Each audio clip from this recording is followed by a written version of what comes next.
All right, before we wrap, can I bring up something that's kind of sensitive? Yeah, go. All right, I'm going to have to leave camera for a second. I close my eyes. This is my gift. Yeah, open your eyes.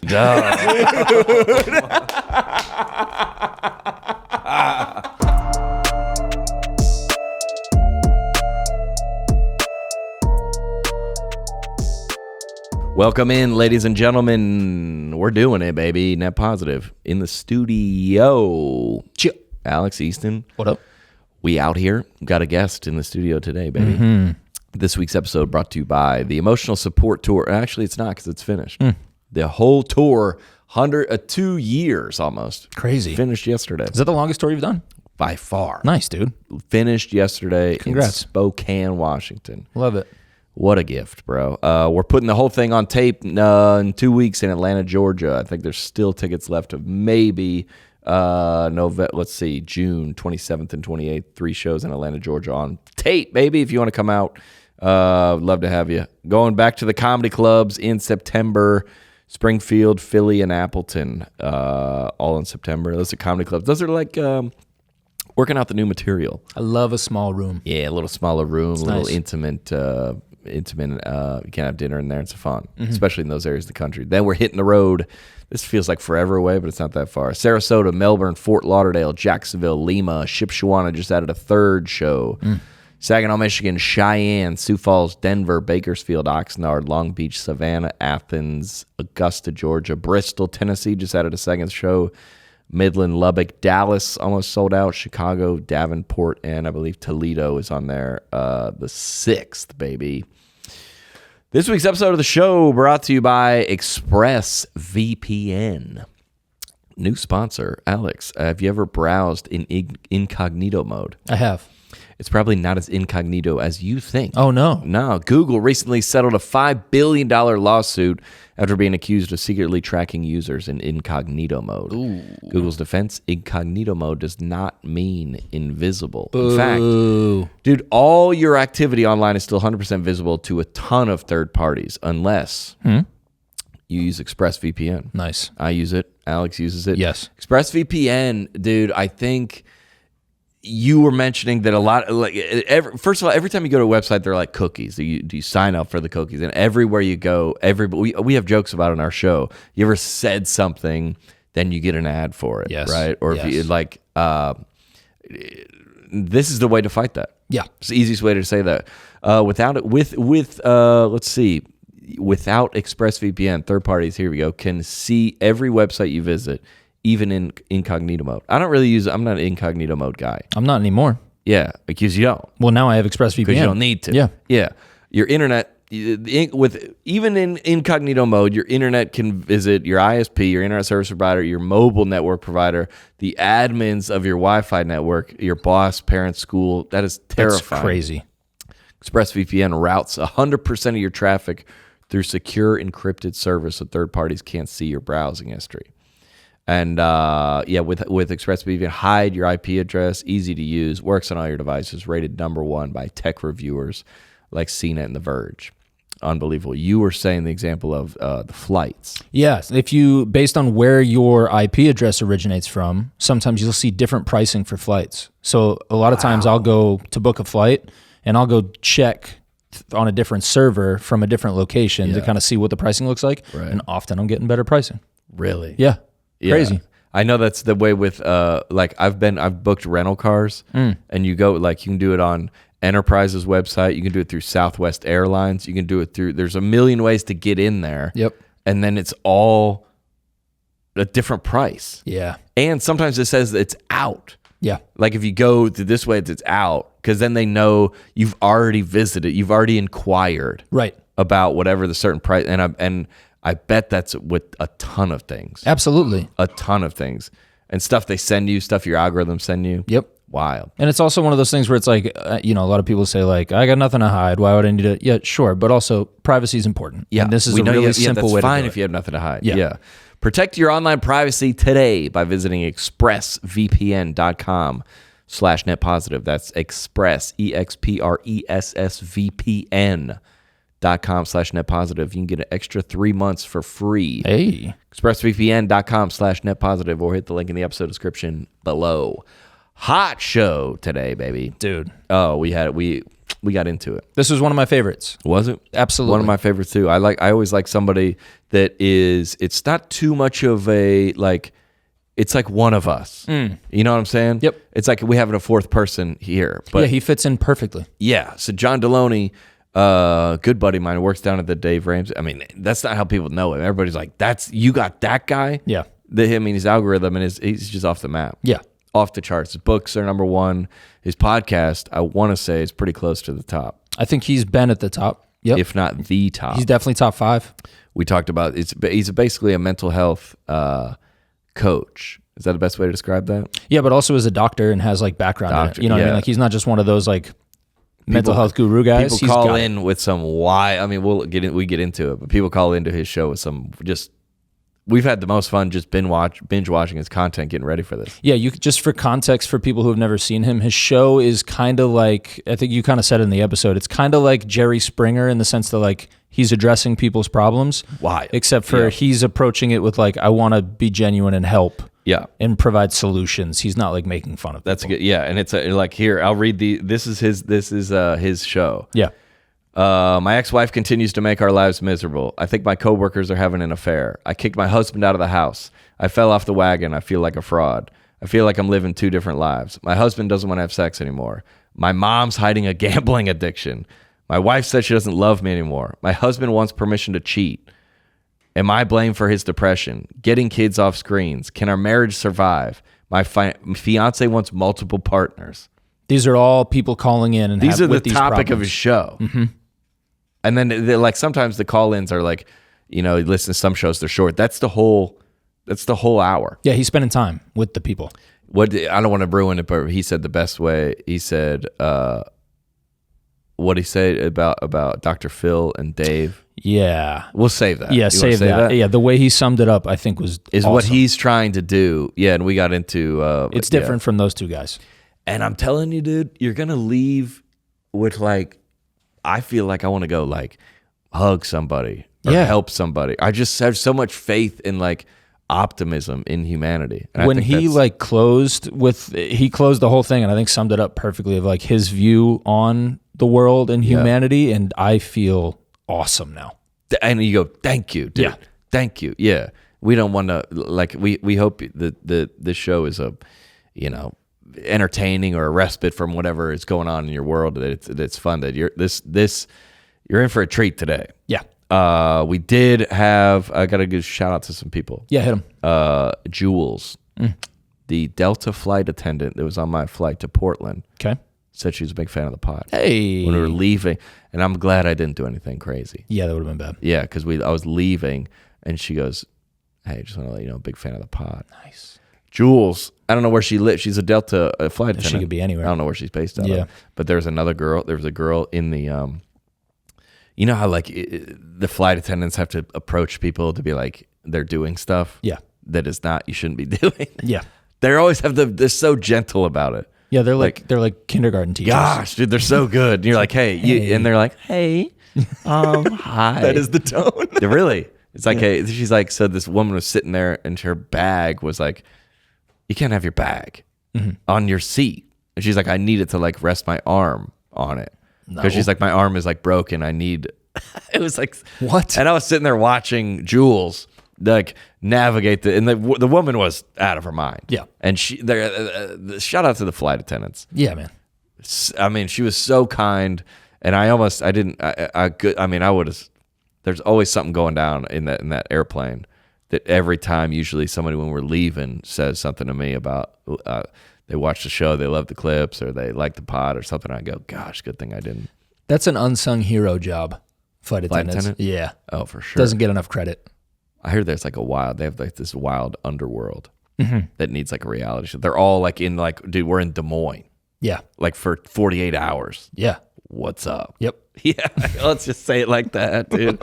Everybody's like, just what's up? What's up? You're on the edge of your life, dude. Yeah. Yeah. We did have, this kind of connects to the pod a little bit. Somebody came to the meet and greet. I think it was in Tacoma, Washington. A woman came through in a wheelchair at the end of the show, at the end of the meet and greet, and she said, "Hey, I just want to let you know that my mother passed away 2 weeks ago, and while we're all on her deathbed, we all watched your comedy special." Whoa. Which is like, How does that feel? that is overwhelming to hear. I mean, I'm glad she told me, because she kind of wanted to let me know that was but my gosh, dude, I was like, did the algorithm bring me up, or did you choose me, or what part of the show? It's so like, that's a wild thing to think about, man. Yeah, what do you think was the last joke she heard? Oh gosh. Do you think it was a good one? I don't know. Do you think or what if she only heard the setup? She didn't make it to the punchline. That's so sad. She said they were all sitting around, because I mean, that's obviously, I've been with someone on hospice. Yeah. And it is horrific. Yeah, it is horrific. Tough. And there's only so many amount of, prayers and well wishes and things that you can communicate until you're like, well, what's on? Yeah, those minutes go slow. Yeah.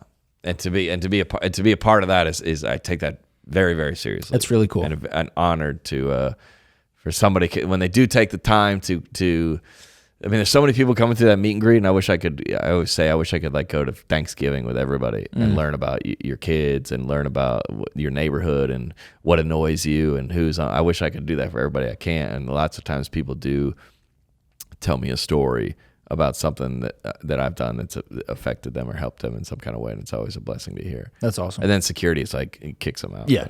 Next. Next. But that's kind of related to what we talked about with John. Yes, it is. Yeah, about reaching people, community, yeah, etc. What an awesome episode. You're going to love it. John Delony, ladies and gentlemen. I told my son the other day, like, do you understand how low the bar is for you?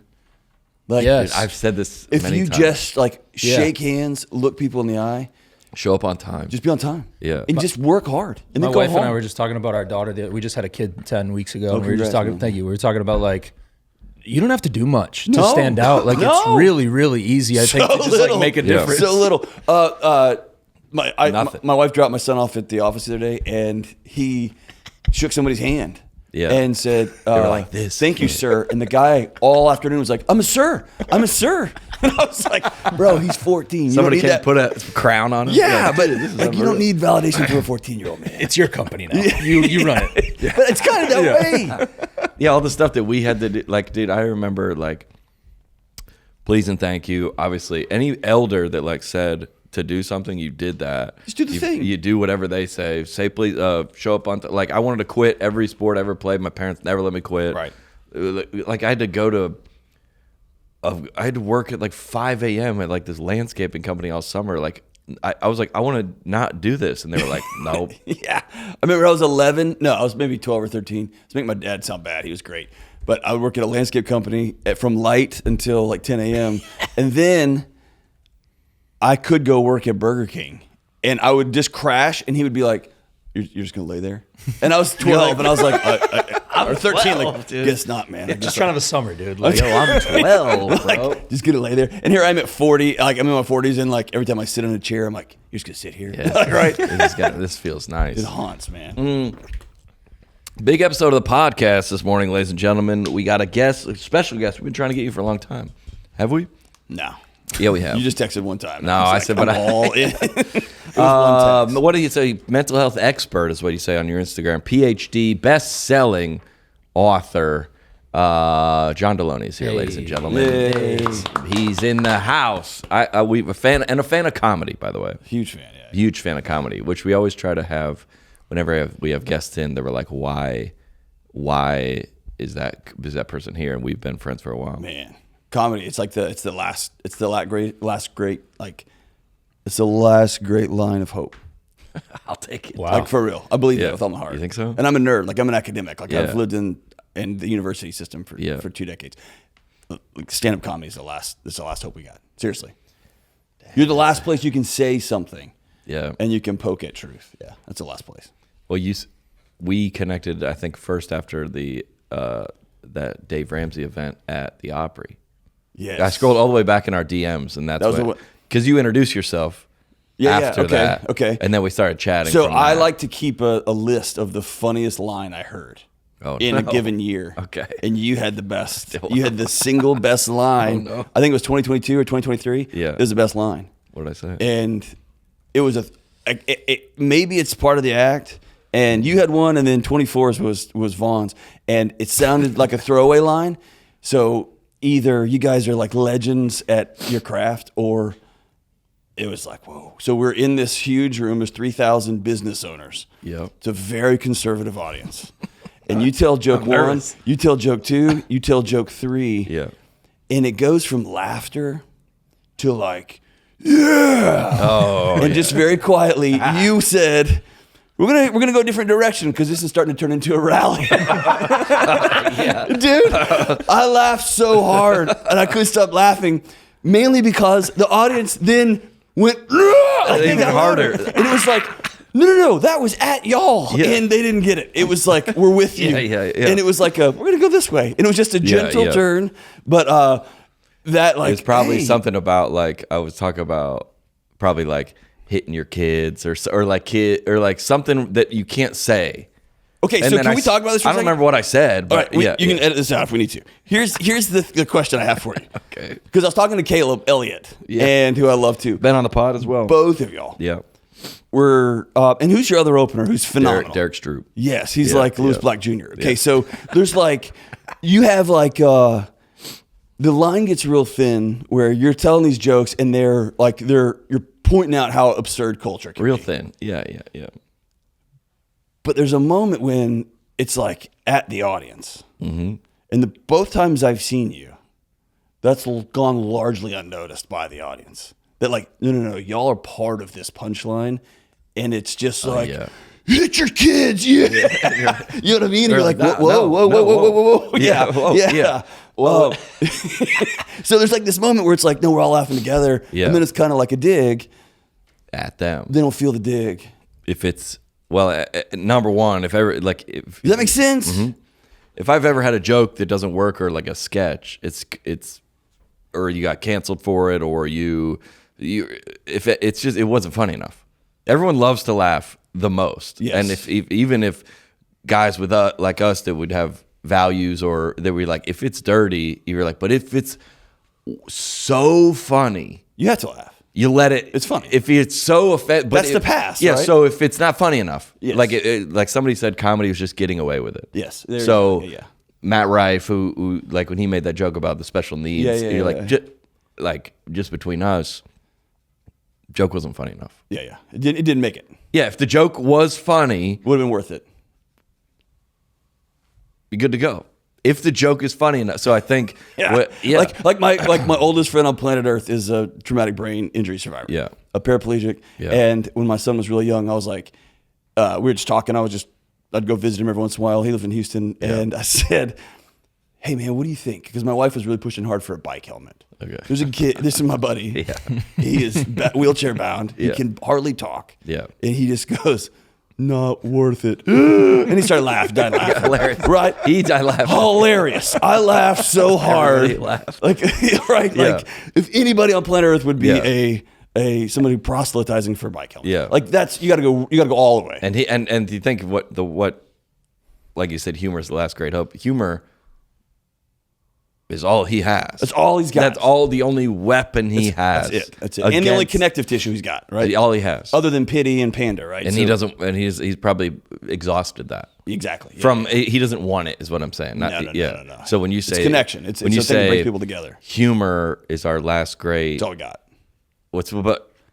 And it allows us to look in a mirror, right? Yeah. It allows us when you're like hit your kids and everyone's like, yeah. There's a moment you got to go, oh, like you know what I mean? Yeah. It's a good way to hold a mirror up. And if somebody said, and I want to ask you this about your content as well. Like we used to have a joke about essential oils that I kind of roasted, like made fun of them. Yes. So As you afterwards, I like it's the same with anything that gets popular, an ice bath, or Girls on Broadway, we just kind of, it's gotten, so this lady comes to me and like, dude, essential oil people will shank you in the alley. yeah, They'll kill she you. comes to me. I bet she did. And no, it's the opposite actually, because Okay. she goes, "Hey, I heard your bit, and I have $3,000 worth of essential oils, and I got rid of them." And I'm saying, "No, I'm not. If you like them and you do them, you know what I'm saying?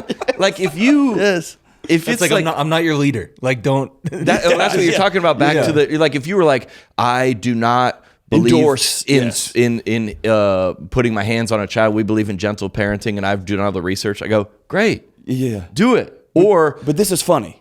yeah. That you go, hey, that I made adjustment, or like everybody does this, and you go, and then you can. But the idea that somebody left my show and made wholesale like changes to their life is terrifying. Off a punchline. But yours the same. Well, mine's challenging because I call it like the Dr. John Delony show. And so I'm setting myself up. That's on me. Like I've set your myself doctor. up as if I say, stop yelling at your kids. Yeah. Like I'm saying, I've done the work. Stop yelling at your kids. Like that's an objective thing. That's heavy. That's where I got to be careful. Like when I say everyone like across the board, don't do this thing.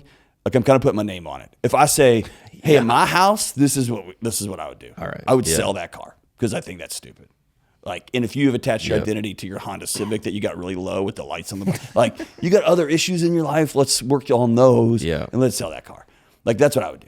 That's different. You than, try to always say this is what I would do. yeah. If I don't or- have like a clinical or like a research backed answer, Yeah. I'll say, if I'm in your seat, or if you were my sister, that's what I tell you. yeah. Do you wrestle with that responsibility, like knowing heavy, that you're yeah. you're the kind of final say in so many people's situations? Yeah, I remember when Dave Ramsey told, like when I was first starting, he said, listen, if a widow calls me and says her husband just died and left her this money, what do I do? And she's sobbing on the phone and I tell her, you need to put this money here and here and here.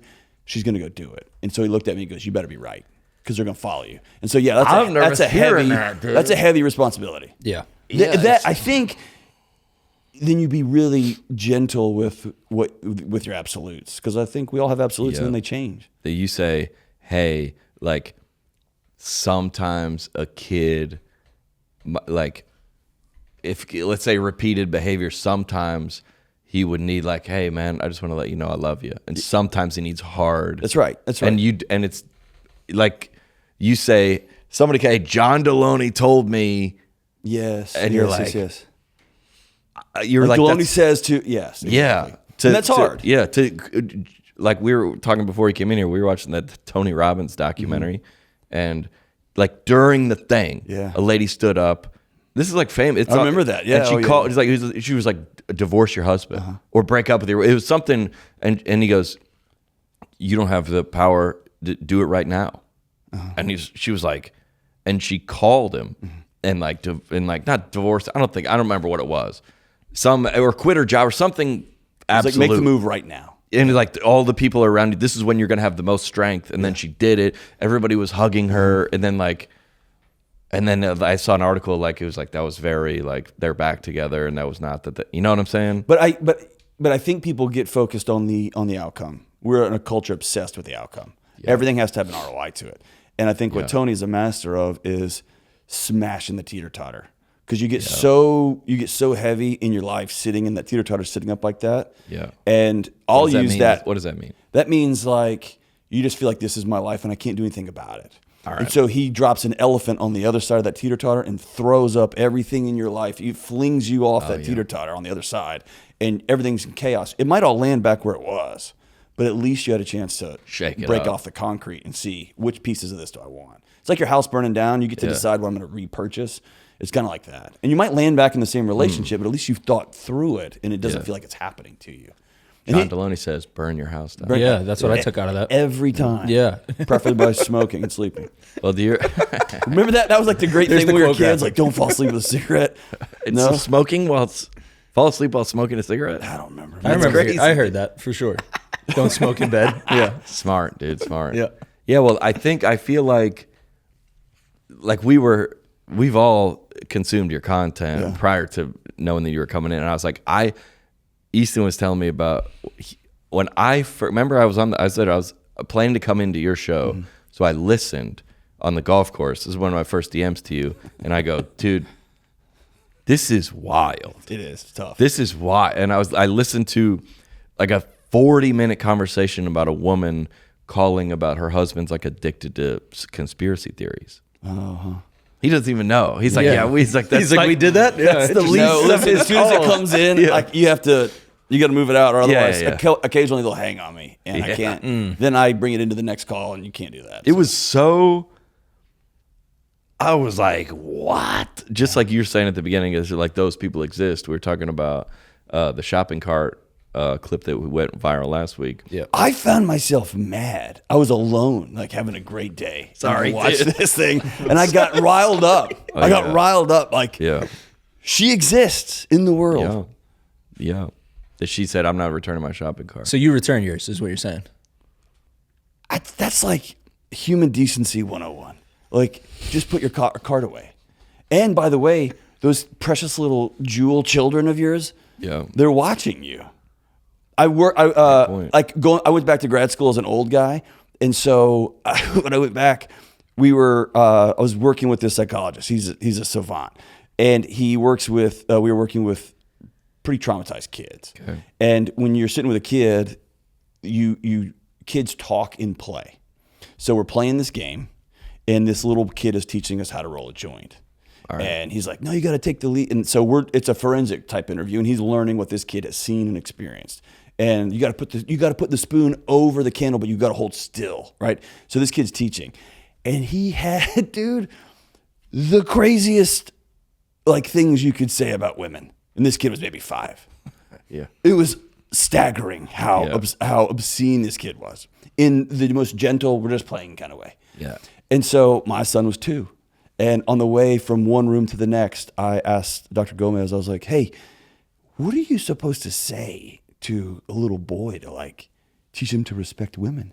And he starts laughing and he goes, you can say whatever you want. Kids don't listen to you. They just watch you. Yeah. And if you want your kid to respect women, treat your wife right. And he learned from seeing whoever he watched. And so these precious little jewel children that they're going to see like that. Oh, the mom doesn't return the shopping cart. Mom, we don't do that in our house. It's not this like entitlement thing. I'm just learning how to be a human, and humans, good people, because all of our moms are good when you're young. Good moms, they ignore like just being a part of society, just helping out. I remember my parents, we have the city park is across the street from our house. And maybe it's because it's across the street. I remember my dad would be always like, and my mom too, like picking up trash. Yeah. That is not theirs. Nice. Yeah. During COVID, they just go, we got to clean this up. And I go, but think about some of the like communities like or inner city that's okay. Well, during COVID, my son and I would go for a walk. Yeah, we'd go for a walk, and we would just go for a walk. We'd spend 3 hours outside because that's all you could do. Yeah. And we'd take trash can, and we had little gloves, and we'd just pick up trash while we were talking about how the world was going to end. How do you even learn that? I don't know. I just was like, man, it's nasty out here. I live downtown. Yeah. And I thought it'd probably be good for him to see his old man doing this. At least around where I live. My parents always were picking stuff up. Yeah. It's just part of being a neighbor, man. It's part of being a neighbor. I think we overcomplicate this so much. Rich Mullins says Rich Mullins. Remember Rich Mullins? Wow, yes, dude. Like like we so often over spiritualize Jesus. Yeah. It's like, be nice, put your shopping cart away, like pick up the woman who's behind you with 2 kids. Yeah. And she's like pulling out coupons, just pay for her groceries. Like it's so simple. It's so simple, and we overcomplicate it. The rationalization, going back to that conversation or that clip, is the rationalization was, well, there are people that are paid to take the carts, and they don't have anything to do if you're putting your cart away. Their job is to... That's someone who's never worked in a grocery store or fast food. There's always work to do, man. There's always work to do. Yeah. I'm sure the owner would be like, oh, yeah, definitely leave your carts wherever you want. Yeah, exactly. And by the way, it affects all of us because every door ding, that person runs inside and says, your carts did this, and they file their insurance claim. Makes all of our groceries more expensive. Just put the cart away. Do you think we watched that, and similar to us maybe, is there anybody that watches your content or listens to your show? Because your platform is gigantic. Yeah. That are kind of watching it in like at least I'm not like this. Oh yeah. Like What is that term called?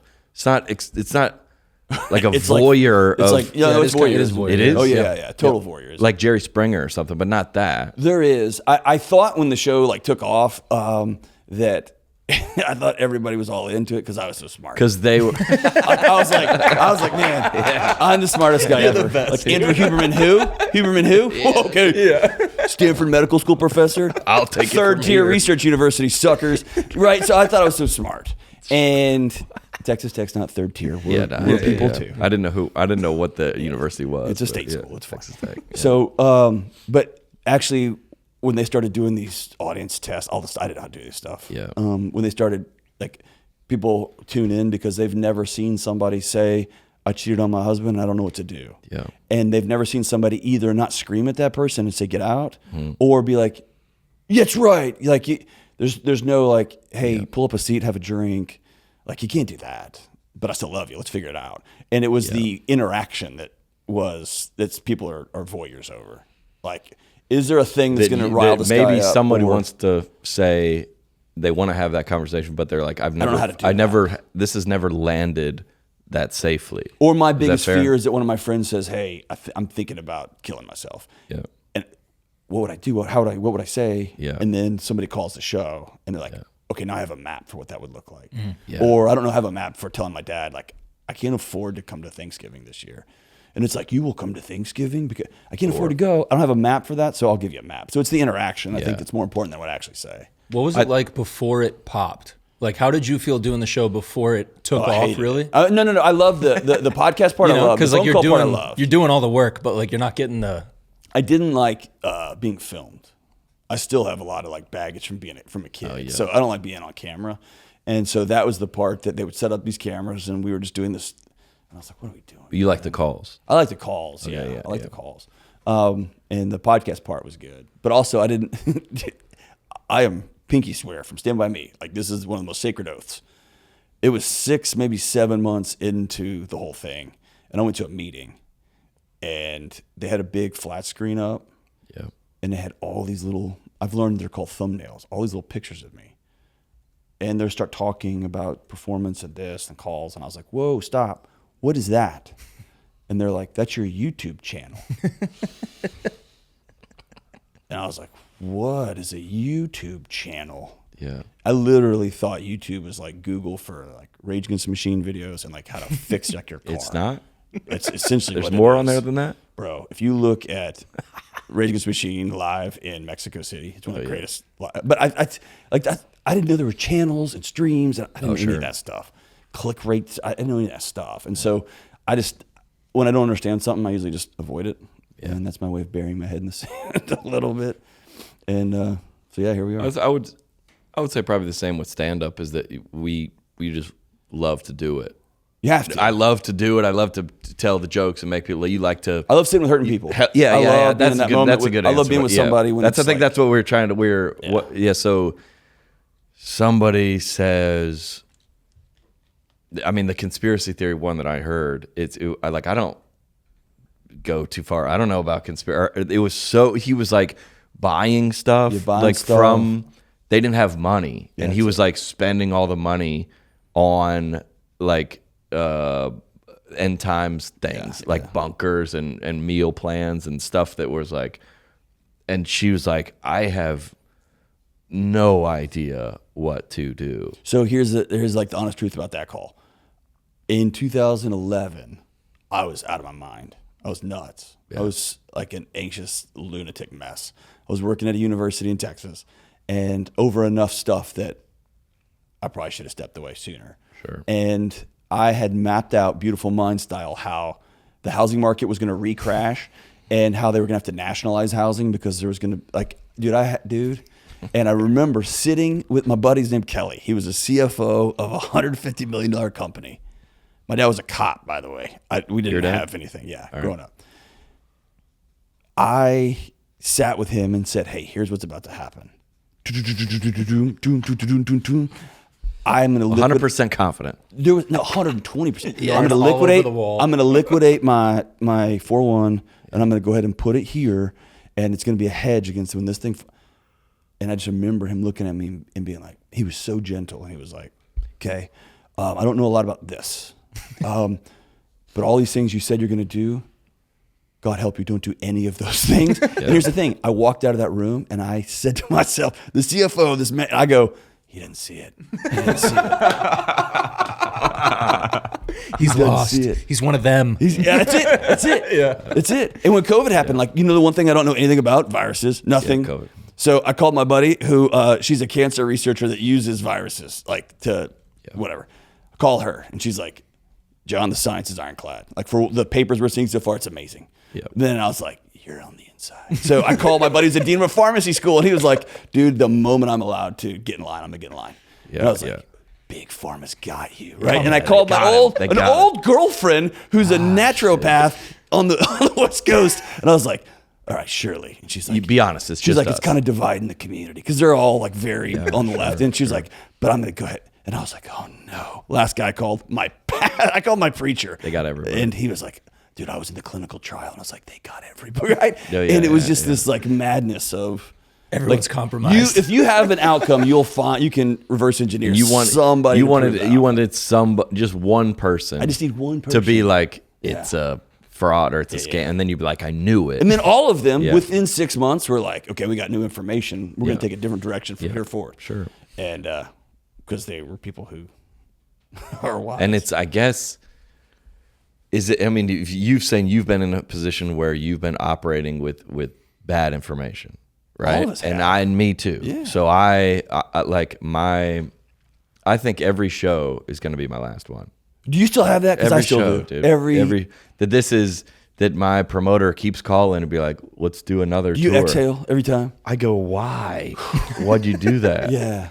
And and people that love me, that are close to me, are like I remember a girl telling me one time that she feels a certain way about her body or something like that. That it was like, I go, "Where did you hear that?" She's like, "Well, in high school they used to." Yep. And so I guess the question is for you and for me and is that you're waking up in the morning and you're putting on wrong information and you're operating your life like that. Yeah. And that's everybody that calls, right? Yeah. That they go, there's some information that if you believe that you are the worst at whatever, and that's how you operate, or that you're ugly, or that you're not capable. That's the pair of glasses you wear to go through every minute. You wake up every morning and put that on. Right. So when somebody sees you and they look away real quick, forget the fact that they might have rocket diarrhea that they're holding with all they got, right? probably Or not. that they're just thought a mouse ran over the foot.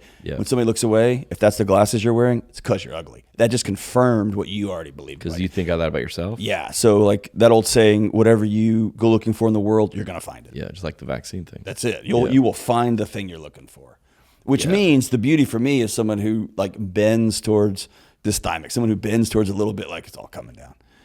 Like You're naturally like that. Yeah. Like I'm an optimistic, like apocalypse guy. Like I think it's all coming down, but I'll be the guy that makes it. Right. That's kind of how it ends.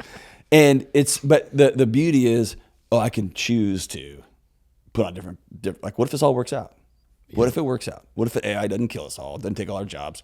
What if it actually helps things move on a little bit better? Because we do have some challenges. What if it helps? Like I can choose, I can make up a story. What on if either it, side. yeah.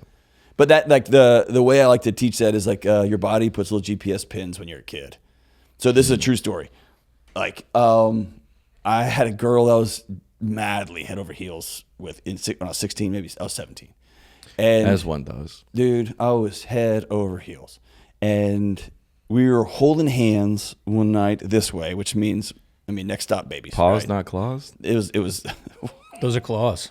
claws. Those Oh, are that's claws. That's This claws. is Not paws. paws. Yeah. We weren't allowed to do this in youth group. No, We could this do is this, we like can't do this. is like prayer. This Yeah. is like Yeah, it's happening. That's third base. It's happening. It's third base like with a huge lead That's off. youth camp third base. That's right. Yeah, like that dude's about to steal home. Like it's close. And she slid her hand up like into around my arm. And so, yeah. It's basically he balked. I'm walking, like just like this, right? And Crowd on their feet. she looks up and she goes, dude. She didn't say dude. She's like, if your teeth weren't so yellow, you would be the cutest guy. I remember when cute meant like so hot. She goes, if your teeth weren't so yellow, you would be the cutest guy, like in the whole, like whatever. And it was like 2 years ago. I was in this long photo line. The line was like in Dallas at a bookstore, out the door around the thing, and I caught a glimpse. Somebody was like, let me see the photo. And that's of all places where it hit. I was smiling like this. To this day, I still smile with my mouth closed. Wow. And there's this thing that like you won't be good enough to be in that picture if they see your teeth. So just smile. Yeah. Just keep your mouth closed. And my body put a little GPS pin in. Don't show your teeth. Just cool. like, and you might even known. And don't even think about it. Yeah. Don't even think about it. Or if when your dad drove up the driveway when you were a kid, if you knew like I'm just gonna go in my room, shut the door. Or if dad was gonna come home drunk and you knew I need to make a show of the world so that he didn't hit mom. Like then you get married 25 years later and your wife pulls up the driveway, your husband pulls up the driveway, and you just naturally find yourself like, I'm gonna head into the room and shut the door. Like it just happens. And usually those people marry somebody with some sort of anxious attack, like some sort of like abandonment issue, and they come in the door and see the door shutting and they're like, oh, this is it, right? Yeah. And it just creates this dance and it's tough. And you have to do the work to say the thing that kept me safe when I was a kid is going to ruin my adulthood. And so it helped. It kept me safe as a kid. Now I have to stand firm and my body says, get out of here. I got to challenge that. Yeah. How much do you learn from your interactions with your callers? Tons. I think that to me is the number one thing that I hate about social media is it's given a platform to people with a single experience as experts. So like the number of people who reach out and they're like, hey, I cheated on my wife with like 17 people in my church but my wife stayed with me and now we're married and we want to start write a book on marriage and a podcast because we know. And I'm like, you don't. You had one experience. Like, right? Yeah. And you had a dumpster fire that somehow y'all managed to put out. Yeah. And now you've got a new trash can that doesn't make you an expert. So I think you have to walk along a whole bunch of people. It's like saying you have one good set. Oh, yeah. And the audience is just out of their mind. Like, you got to go do it. We used to have a lot of open micers like that would teach like comedy class. There you go. Right? And you were like, you got to go make that crowd that's like arms folded in Nebraska that doesn't want anything. At a casino. Yes. Yeah. Yes. If you can convert them. Then like, I'm funny. I'm good at this. Yeah. Say it again. It's had one experience and make you the expert. Yeah. It's you have an experience. I think there's a lot of like young Christian like married couples that like write marriage books. Yeah. After being like married like a year and a half, dude. You're like, hold on. Yeah. Like imagine anyone that's been married 20 years, they're like, let's hold on.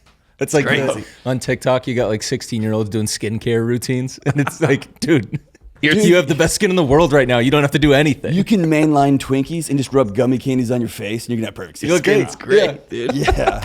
I take cat litter and I swish it in Diet Coke. Great. So but it gives a platform to that. Yeah. Literally like. There's a bunch of those, like when that the kid that got drunk and went into the river down here. Yeah. Remember, there's all those TikTok like experts about like crime. They were like, "Here's the footage." And I was like, "Dude, last week you were doing like a dance. What are you doing? Who is this guy? What do you?" They always have to qualify themselves. I worked in marketing for 30 years, so it's always something like that. It's always the job, and I already did it on here. I said I had to throw in the 2 decades. It's like it's how many years, man? Yeah, how long? Dude, I also dated for a long time. I was terrible. That should count. I was terrible at it. I shouldn't get credit for that. You know what I mean? There's a lot of things I've tried to do for a long time. And I'm terrible. How's this guy? I want to go back to something you said. That you said there's all a lot of the things that served you, because like a lot of those GPS pins are, some of them are good. Like you said, the trash. Like my parents, that was like noted. I'm gonna keep my house clean, that was a good pin, right? Or when I clean up the house, my mom goes, "John, thank you for helping out around here." Yeah. And you saw the crinkle in her eye. Your body went bing. And like a little bit of a You got and so keep going down that I road. want to anticipate. I want to get that reward. That's a good thing. That's how we go together. How does the like something for my personal life, the something that I would always remember when I was one of 8 kids, and I don't want to make this about me because it's not. Hopefully, this will help other people. Your name's on the show. Yeah, but I said that. Yeah, Rocket Money, baby. Alex, did you know 75% of people have subscriptions they've forgotten about? Huh? Look, and that's what we're also talking about. Someone from the Dave Ramsey. They're on board with this. Perfect. Yep. 100%. Before I started using Rocket Money, I thought I had. I mean, I definitely know I had 3 Netflix subscriptions. I have 2 Amazon subscriptions. Yikes. I know I had all this. Yeah. I couldn't believe when they showed me that all the things I was paying for that I didn't need. No. And with a bunch of other stuff that I was like, immediately get rid of. It's a tough realization. Yeah. Subscriptions between streaming services, fitness apps, delivery services. It's never ending. People are always, we literally talked about this in the episode. Yeah. That there's so much money flying around. Yes. That you got, this is not part of the ad, but you got, Venmo, Apple Cash, all these different like check, credit card. There are all these money moving around, and you don't know what's going on. We literally talked about. We might be to this part in the podcast episode, or might not yet. Yep. But I've been trying to save money and getting. I think what he's talking about is just getting control of it. Yes. I've been trying to save money for a while. It seemed like my bank account, again, always stuck. Thankfully, I heard about that Rocket Money and gave it a try. It turns out I had a bunch of subscriptions I was paying for that I had forgotten about. Rocket Money helped me cancel some of them. Now I'm starting to see my account balance go up on a Tuesday. I've always been struggling finding time to manage my finances. That too. At the end of the busy week, the last thing I want to do is look at a budget, dude. I'm a baller. I'm not looking at a budget. Rocket Money is a personal finance app that finds and cancels your unwanted subscriptions, monitors your spending, and helps you lower your bills. Unbelievable that something like this exists, dude. I can see all my subscriptions in one place, and if I see something I don't want, Rocket Money can help me cancel it with a few taps. The dashboard shows you monthly spending compares to last month, so you can see clearly your spending habits, plus create a custom budget. Help me stay on track. Rocket Money even try to negotiate to lower your bills for you. Unbelievable. After 20%, all you have to do is submit a picture with your bill, and Rocket Money takes care of the rest. They'll deal with the customer service for you, so you can go on being a baller on the PJs. I'm just kidding. I take a commercial flight for sure. Rocket Money has over 5 million users, and it's helped save its members an average of $740 a year. That's a new pair of Jordans. Yeah. That's way more than that. That's actually. a few pairs of Jordans, yeah. With over 500 million in canceled subscriptions. Stop wasting money on things you don't use, Alex. Cancel your unwanted subscriptions by going to rocketmoney.com/netpositive. That's rocketmoney.com/netpositive, or hit the link in the episode description below. This week's episode also brought to you by Henson Shaving, baby. Henson Shaving is a family-owned aerospace parts manufacturer that has parts for the ISS, that's International Space Station, Alex, and Mars rover. And now they're bringing this precision engineering to your shaving experience and the countertop on John Crist bathroom, baby. Razor blades are like diving boards, if you didn't know. It's the longer the board, the more the wobble, baby. Wobble. The more wobble, the more nicks, cuts, and scrapes. A bad shave isn't a blade problem; it's an extension problem. If you got the shave, you got this razor like the one sitting on my counter, you can't even barely see it. Yeah, you can't barely see it. But rub that thing on your face and shh. That's the sound it makes. They didn't write that in the copy. No, but that's accurate though. That is exactly what it sounds like. Precision, clog-free design, the best razor. Seriously, Henson Shaving wants to be the best razor, not the best. Wants to be the best razor, not the best razor business. That means no plastic, no subscriptions, no proprietary blades, and no planned obsolescence. It's also affordable. Henson Shaving works with the standard dual-edge blades, give you that old-school shave with the benefits of the new school tech. Sounds like a Dr. Dre lyric. Once you own a Henson razor, it's only $3 to $5 per year to replace the blades, which is unbelievable. When they sent me mine, I got a stack of like 100 of them. So I'm all set. That's why people see me outside, they're like, John's spending a lot. John looks like he's at another level. That's because I'm not spending the money on the blades. Not doing it, baby. It's time to say no to subscriptions and yes to razors that'll last you a lifetime. Visit hensonshaving.com/netpositive to pick the razor for you and use the code NETPOSITIVE, and you'll get 2 years worth of blades free with your razor. Just make sure you add them to your cart. At the end, that's 100 100 free blades when you head to HENSON shaving.com/net positive and use the code net positive, or Alex, hit the link in the episode description below. Trust me, everybody. This So is I would always go to our church when we were like kids, and like I remember these girls at church would like loved me. They thought I was hilarious, right? They always, because I was, not that I didn't get what I needed at home, but I couldn't wait for Sunday to go to church. I mean, I'm talking about like 8, 9, 10 years old, and they all thought they couldn't wait to see me. Sure. They loved me. They were like, and I had jokes or stuff prepared from the week that I was, so like that may have served me to get me through when I was a kid. Yeah. That I'd find a place of community and find how would you then identify and uproot those things as someone that is now not working for them? It's when you say something as an adult that's not funny and you feel like I just lost myself, because your identity over time gets hinged on not I want to find ways to make these people have joy in their life. Right. It is, I'm funny. Because if I don't have that, then I'm nothing. Nothing. Yeah. This is my only entry point into human relationship. That was better than nothing. Yeah. So if somebody, an influencer or something, because I think I've heard you say it on your period, like if they keep going to this well of likes on the internet and no one else, you said something about like they're not getting it anywhere else. Yeah. And then they go to that, they keep going to this well. Yeah. And that maybe has helped build their business or helped get that whatever they're selling, it has helped, but there's more going on there. Right. And they just keep going to that well. And you may say now it might be hurting your mental health or your family or something like that. Well, it's like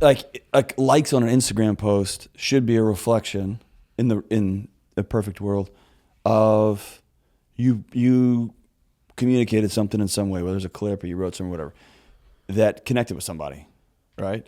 Don't return the shopping cart. Something like that. God almighty. Dude. Like, man, I just want to like set myself on fire just to make sure I still feel pain. Like, it's so bad. It's so bad. And the way she said it was like such a lecture. Like she'd figured it out. Yeah, dude. There are people who... The internet will do that to you. will do The that internet to will you. do that to you. But my body doesn't know the difference between that and like a tiger coming at me. So Yeah. it's like, let's go. It's Let's game time. go. And I'm sitting like on the toilet reading like this, like, what Yeah. are we doing? I don't even remember what I was talking about. This is pretty important. I think we're going to save. What were we talking Oh, about? yeah. It's. So I'll use, going back to I'll likes, use my Instagram account. Yeah. It is mostly a collection of things that I screw up. Okay. So I might type up in just like a quick note, dads never yell at your kids. That's not me lecturing. That's because I just raised my voice and I'm embarrassed about it because I shouldn't have, because my kid is 8. And if she has the power to rile me up as an adult, I am emotionally unhinged. That's not her job to emotionally regulate me. That's my job. I'm the dad. And so I'll put a note up. And if other dads see that and they're like, Same. you're right. Same. Yep. Same team. I can also sit at home and be like, all right, I need to get this many likes off this post. What is something Yep. I can set on fire to get it? Yeah. And if you're in this, if you work with people long enough, you know how to just start flipping switches on people. Come on, man. If that becomes your metric, Yeah. you will flip switches off a cliff. You'll find yourself Right. surrounded by people that you didn't want to be with, Yeah. right? And it just became one gradual move. And so Without maybe applause is yeah. amazing. Yep. But if applause is your heroin, dude, it'll kill you. Yeah. If applause is like just a reaction to that was really funny. Like you gave me 2 hours away from the beating that is everyday life. And that was a holy gift. Thank you for that. I'm going to applause and cheer and scream. Yep. That's awesome. If you're like, no, I need this. And you've got those 6 or 7 jokes that you can get at any audience with any group of people. Like, I got to start playing all these cards now, right? Yep. And I'll even burn my next act that I'm working on already on the bus because I need it now. I need it bad. Yeah. We would always say what percentage of like we'd always have so you want to go out and do the show. Do you need money? Yes. Do you want to use the gift God has given you? Yes. Do I want to help other people that may be struggling with depression? Yes. But is there another percentage? Like, give me 1% that I need this. Yeah. I just want people to go home and be like, that guy's awesome. And the same too with a preacher, with a mom. If you want the kid to do well at the little league game, or it's like, do you want him to do well? Do you want him to grow and develop it? But is there a little percent that I used to say when I got my Range Rover, it was like, I need it for my golf clubs. And I was such an idiot. Yeah, and then my therapist was like, okay, but all right. But is there a little percent that, like, when you pull up to the valet, it like feels, and then we can argue how percentage wise, right? So then we can argue, all right, maybe it's 50%. Maybe I don't even need financially. I'm in a good spot, but I just want to be. Yeah. Can I tell you the reverse of that? What? It's another Rich Mullins thing, dude. We're just going to be Rich Mullins hour. So I went to get, I'll just put it out there. Like, I had a book that went number 1, and then the publishing team was like, hey, could you write another one? Of course. And so I was like, number 1? I got one more. It went number 1, right? Okay. The podcast took off. Yeah. And so I grew up, my dad was a policeman, and then he became a minister halfway through my childhood, and my wife was raised by 2 school teachers. Yep. All of a sudden, we have a couple of years back to back that none of us knew what to do with. Okay. And I went down. Oh, money wise. Yes, All right. financially. It was just different world. Yeah. And I drove down. I picked the car out, and I drove down to get the car. I write a check for it. And I got there, and I'd been texting with the salesman because, like, I didn't know that there's a whole underworld to, like, hey, man, I need you to, like, go through Auto Trader for me. Like, there's a whole thing. I didn't know any of this existed. Guy finds it. I go to get it at the dealership, and I couldn't do it. I was like, I cannot do that. And I came home with a Highlander, a great car. It's down there right now. Yeah. And I'm not going to lie that when I pulled in, I thought just now, man, I wonder if they're going to like, Highlander, huh? Right? I had that just now. But here's the Rich Mullins quote that people, he's talking about people of faith, but I think anybody can make your identity. People of faith are often super proud, or people who are austere are super proud of the things, as proud of the things they don't have as people are who overspend on stuff with the things they do have. It's the same pathology. It's just on the other side of the equation, right? Like, I would never buy a Lexus. You're doing the same thing. I've got a Corolla because I'm somehow superior. You're trying to get it's the same thing. It's the same thing. Yeah. That's right. On either side. So and me not buying a nicer car doesn't matter. That Highlander will last me till I'm dead. It's a great car. Yeah. But still, like, are they gonna wonder if, like, I'm doing as good as I think it's like I really, and I wonder. That makes sense. Yep. Same with me. That's such and that goes all the way back to who know, like, dude. if you are like me and Derek, we talk about it on the weekend. We were like, dude, comedy, this is a bank heist. That we do this. That we do this for a living. Oh, I'm running a scam. Is a crazy, colossal scam. And then you're like, well, you look up in the back row and it's empty. Yeah.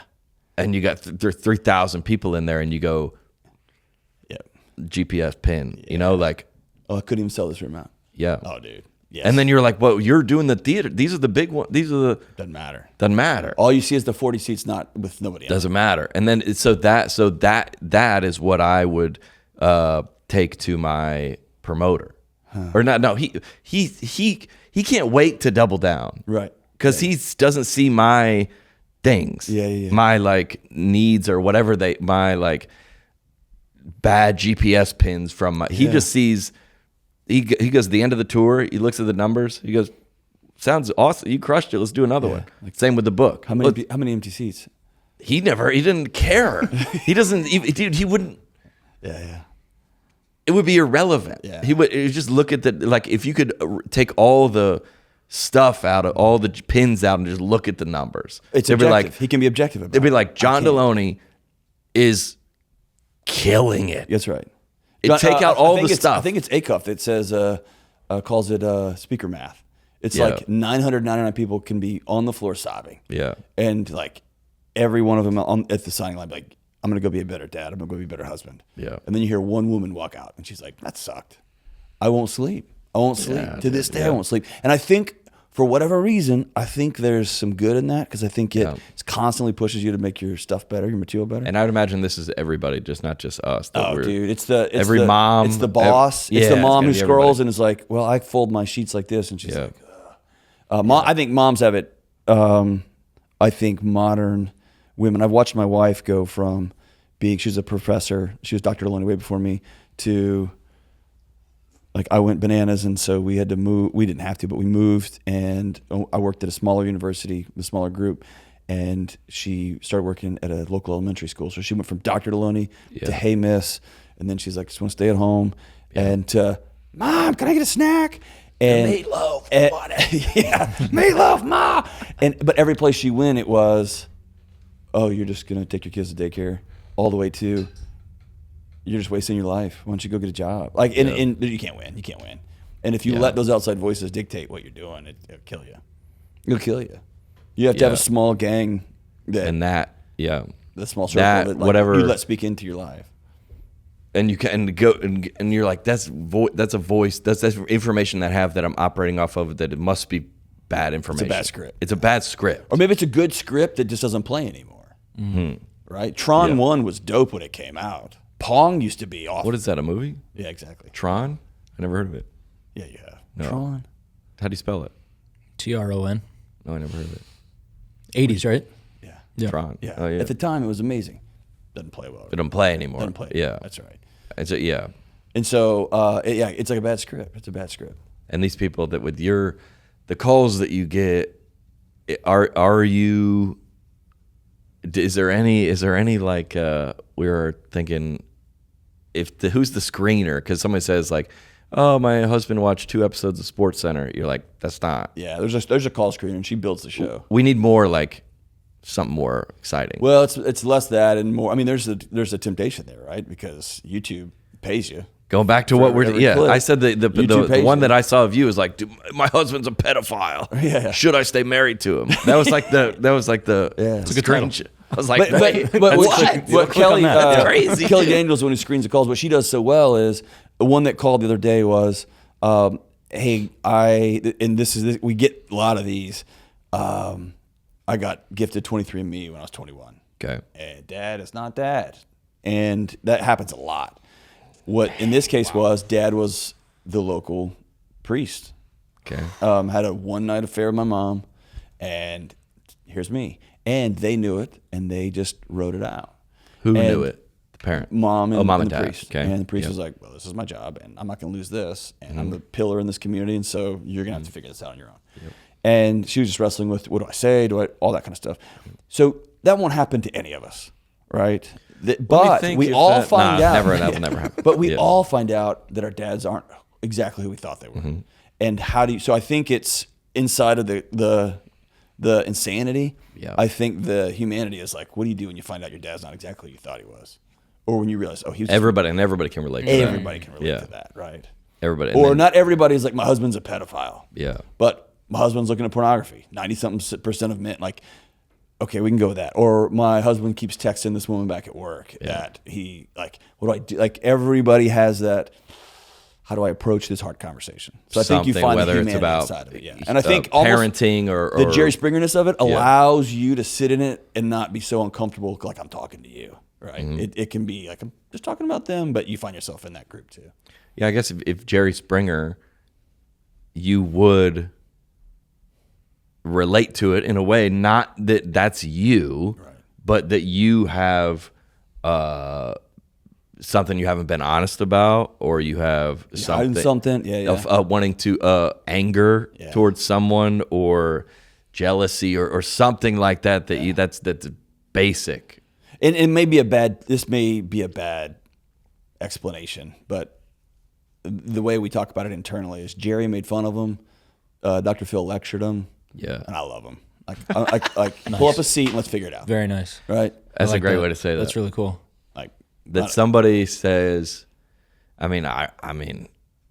remember in our youth pastor, it was something about like he did this whole like, what's your secret sermon series or whatever, and you're supposed to, before you could even write it down, like people just write it down and then bring it up to the To the cross, did y'all nail it? Yeah, we didn't nail it to the cross. He's laughing at that, dude. I used to have a joke about that. Oh, did I used to you? have a joke about that. You like think of someone that's like away from the faith, that like that's lost, that needs help, and then I go up there and I see my name on there. hey, who put this up here? No, I remember I put like a great metal CD on a cross put this once up at like here? one of those retreats. I was like, I remember the record. It was like I'm giving anyway. Because I think in Not to mock it, but kind of mock it. no, yeah, we can definitely. I think what my pastor I think realized is, and then when I went to rehab, dude, I told like my story, and they go, yeah, have a seat.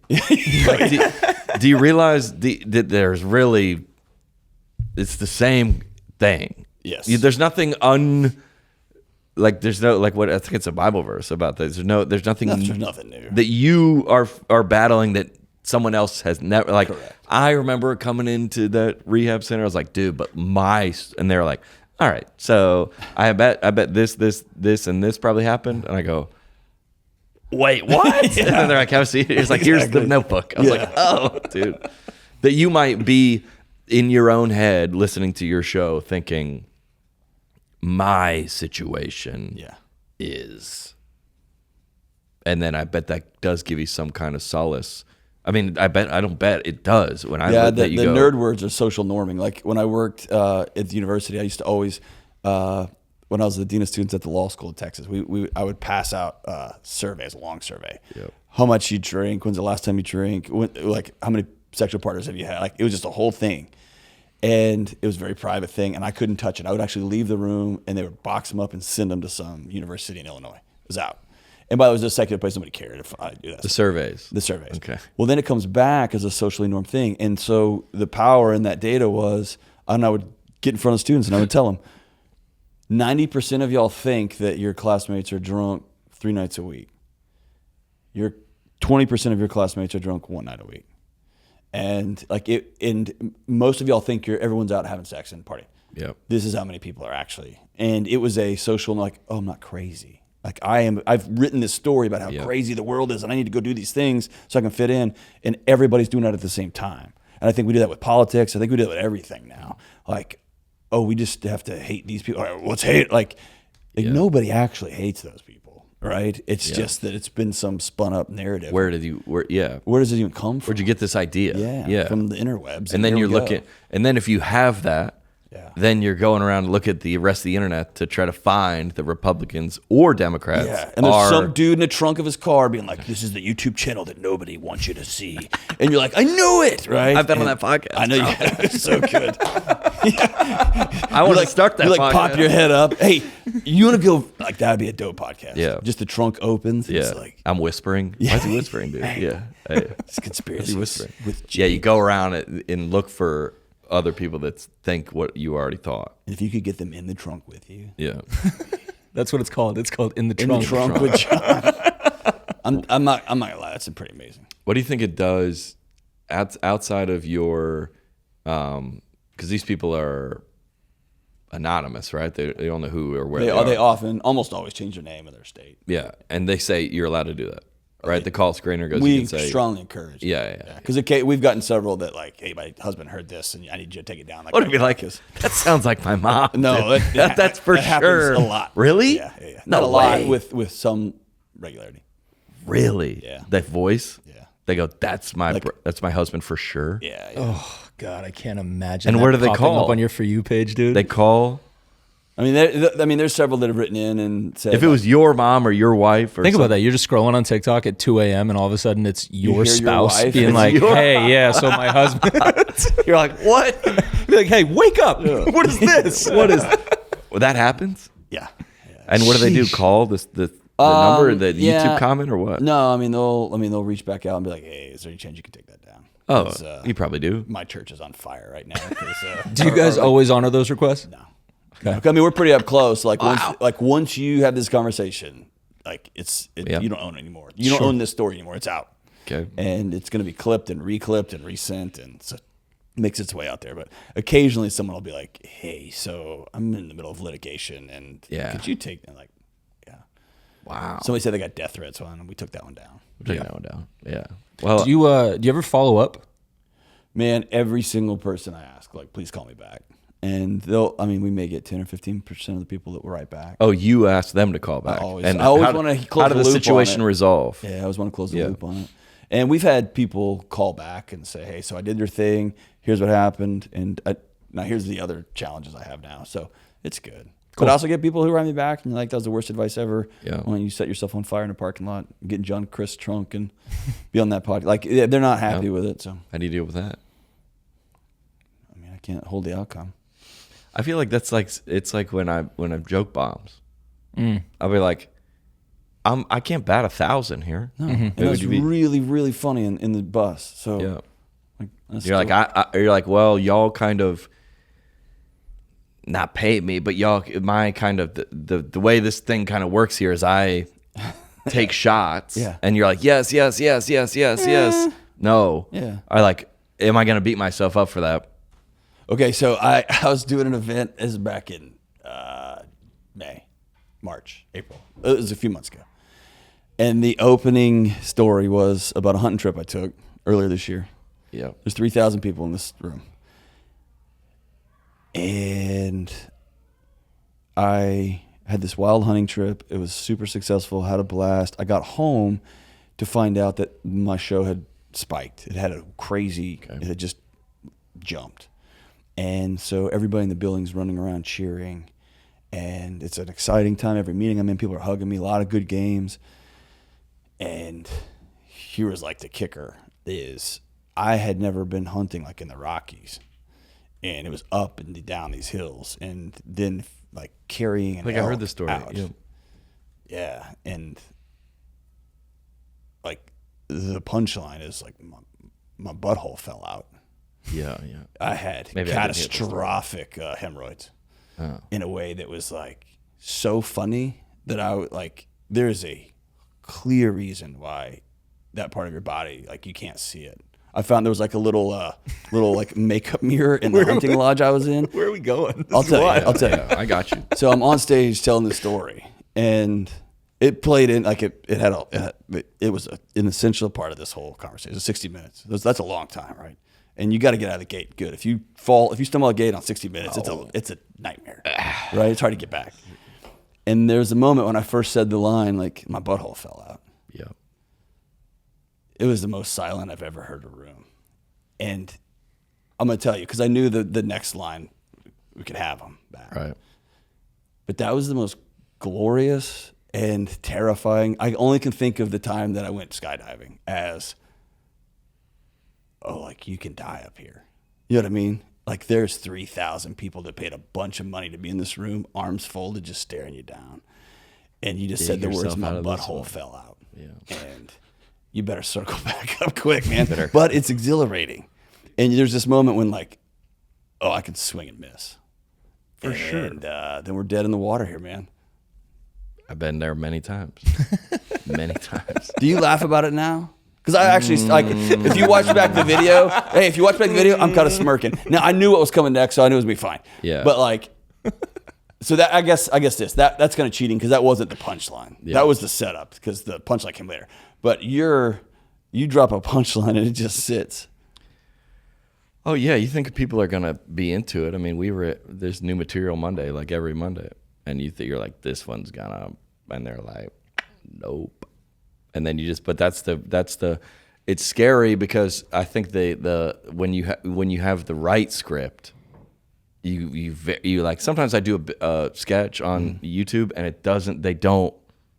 I go, y'all don't think this? I could have sworn that everybody was like, yes, same. Yeah, that one of my biggest videos or your biggest content is people go, yeah, same.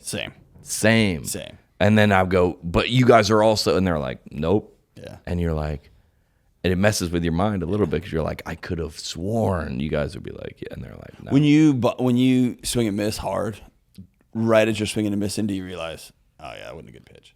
Yeah, that wasn't good. Yeah. Like it almost like goes. I try to mitigate it where either do it in front of a small crowd, or whether it's not on the road on the weekend on the big 3,000 seater sold out one. You might do it at the new material night, dude, and then you just make a joke. You just make a joke about it. You're like, all right, well, I go new material night. It's new material. We're doing like you got to say that to something me about is a sign of a professional versus someone who's got a bunch of jokes. Is someone who it's new material, can roll out. It's like a jiu-jitsu player who Yeah. like get kind of caught but can They were like, oh, this is a bad move, but let me see if untangle I can save himself. myself. Yeah.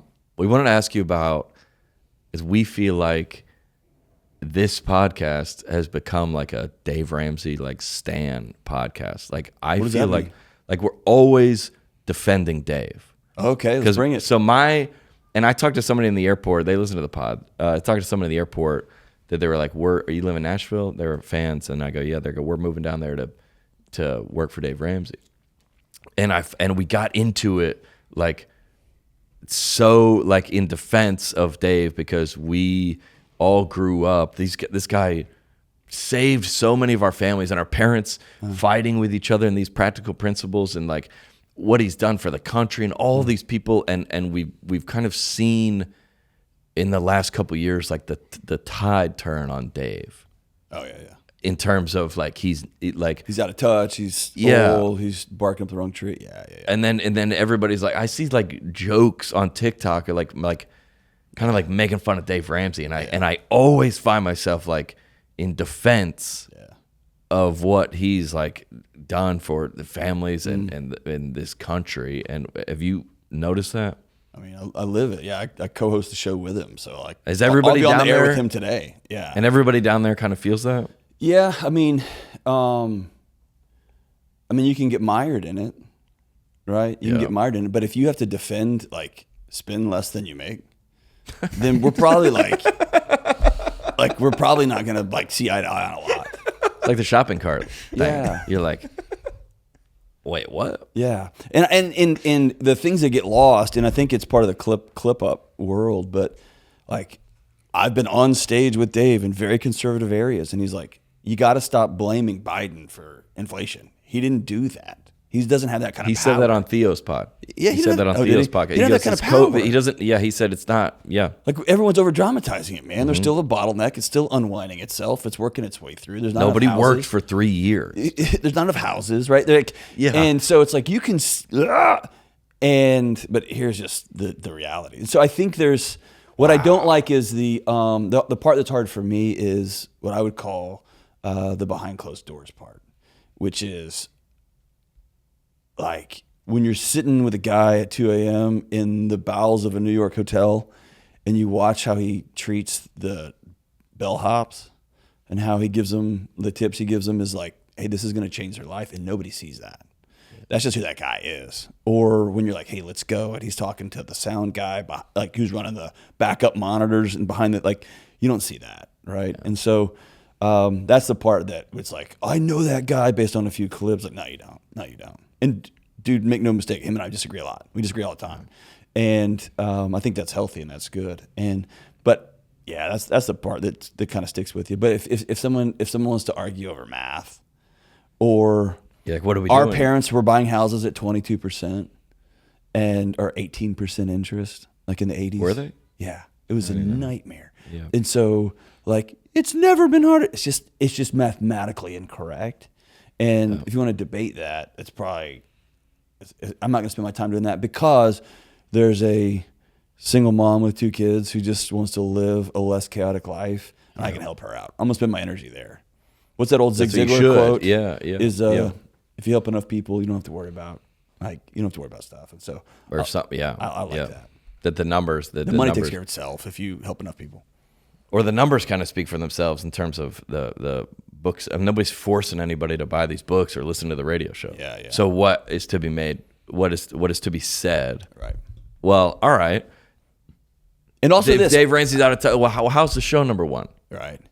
You know what I'm saying? Well, Well, it's bigger than that. I think there's man, you have to check my math on this, but there's within the last 10 years, from 2010 till now, there's been some rocky moments, but where you talk about down there? no, I'm talking about like globally. Okay, It's like yeah, the greatest yeah. wealth accumulation in human history. Okay. And they've also the greatest debt accumulation in human history. It's mad. It's wild. Say that like again. $34 trillion we owe or something. It's around 2010. The last 10 or 15 years, we put everything on a credit card. The right? greatest wealth accumulation and the greatest There's debt just money accumulation. everywhere. Okay. Right? And there's everybody's running Like the federal government, like everybody's running on borrowed money. Okay. And what makes Dave look out of touch, but actually wise, is he was sitting there in 2008. And if you came along in the last 13 years and you just, every time you put money in the slot machine, you win, you can get real arrogant real fast about how good you are. Yeah. And it's not until everything wipes out that you realize, oh, dude, I was standing on something flimsy. Yeah. And it's the guys in 2008 that didn't owe anybody anything and had some cash that just started knocking on doors and like, I'll buy your house on a short sale, I'll buy your house. And now I remember that. They own half of Nashville, I remember right? that. Yeah. And so it's I mean, you play a longer game. And the other thing that I think we discount all the time, that with nowadays, you just calculate this and ROI this, and I'm going to pull this out of the market, do this. Man, if you've never slept in a house that you don't own a mortgage on, that nobody can take from you, like you don't know sleep. And if you've never driven a car that nobody can take that car from you. Or I'll say it this way. Oh, then so you're talking about some people don't have those feelings, so they don't know. Some people have you heard the? Sorry, keep going. Go ahead. I was gonna say you should rent instead of own conversations. There's a rent you should own. There's the here's the bigger one. That's like the grocery for me. I have 3% interest rate. It'd be so stupid to pay it off. I should put that money in the market and make 12%. That's a 9% gap. I get the math there. I get it. I'm just in an unfortunate situation for the last 20 years. I've come and sat with people who get fired when their job goes away. My mom worked at Enron, right? They're not doing that. Good. They've had a tough 20-year run. They evaporated, right? Yeah. And so when you don't have wisdom, it's like you have this experience. Right. I flipped a house. I made this much money. That doesn't mean you are a savant when it comes to money. Yep. You got lucky. Good for you. That was awesome. Good for you. And I'm proud of you. Good for you. Golf clap. Yeah. You're on house money now. It's time to leave the casino. Instead of being like, no, this is how you do it, right? Yeah. And so I'll go back to what I was saying. Think of it this way. We're asking, the way you captured a whole group of people for all of human history is you made them in debt to you. That's just how you owned people, right? And then you take your human brain. If your brain knows, if I say the wrong thing at work, if I make the wrong joke at the water cooler, and I get fired. Not even at work. You can do it on your personal Facebook. I can do it on my personal Facebook. I'm going to make the wrong joke. I'm going to make the wrong political statement. I'm going to go march downtown at something I believe in, which is a constitutionally protected act. But I can lose my job. And I'll lose a house that I'm mortgaged up on. I don't care what your interest rate is. I'm going to lose my cars, my 2 cars. They're gone. My kids aren't going to be able to go to the school that I've got them in. Your brain would be failing you if it let you sleep all night, because your body is at war, right? And so I don't care on some of these low-level principles. Like, I don't care what the interest rate is on a house. If it's yours, no one can take it. You will go. Your body goes. And that's worth something. That's worth the. Like, I'm gonna do that. It's just worth it. Yeah. It's worth driving a Highlander over I don't know. You say no matter what happens, it's mine. I got you can't have it, right? I can get fired tomorrow. Yeah. And that'd be a bummer. I would not like that. I'd probably be calling you and be like, hey man, I can carry boxes or whatever. You co-host a pod. Co-host, yeah. Me and you would advise people. That's a good show. That's a good show. We could do that one. That's kind of legend. Let's do that one. Well, I think so. I you see what I'm saying? I just think we've gotten too smart. We've gotten too smart to be wise. And so if you, and we'll maybe wrap on this concept, is that Dave and you are. It seems so. I think why you either fit down there or work. It's so. Harsh is the wrong word, I think, when you sit, but it's so honest. Like when he goes, God, like people call in these situations, and you go, hey, she doesn't love you. Yeah. Or hey, your marriage is over. If you keep doing this, you're not going to be able to eat. Yeah. Or I remember the first time on the air, I was sitting by Dave, and some woman was calling. She's calling from New York. She was going through this and this, and he goes, honey, stop. You are broke. You have no money. I remember going, right? But then I thought, oh, nobody's ever loved her as much as that exchange. Someone finally told her the truth, because what she's doing is she's going to TikTok and she's trying to be like, okay, I need to move this. I need to have passive income, which is not a thing. I need to buy a duplex, but I also need to do this. I got to get this over here, and I got to get some Bitcoin. And then you have this guy Move the card from this percentage to this percentage. That's right. I'm just rotating. And you've got a young mom who is fried out of her mind with anxiety. Broke. She's so scared. And finally someone goes, hey, you have to stop. You're broke. I make $60,000 a year. I don't care. You're broke. Listen, here's a path out of this. It's like hard for me to hear. And Yeah, I'm not even a part of this. It's tough. And you say, Yeah. and you more do it in people's personal lives or relationships, or but Dave's The joke more in money. the building is Dave and I both love Jesus, and we both want to help people. Sometimes he thinks it's best to call him stupid, and I just want to give him a hug, right? And here's the deal: I think both of us are wrong sometimes. There's times I'm like, let's just hug it out, and it's like, no, I need to just tell you, you need to stop cheating on your wife, this is not a hug moment. And there's other times like I probably would have said that. Yeah. I would probably said that softer than you did, right? Dave doesn't tell everybody they're stupid. No, not at all. Not at all. Those are the clips that go viral. But so I mean, it's. Are people? Is that information? It's so. I mean, obviously you guys are crushing it, but is it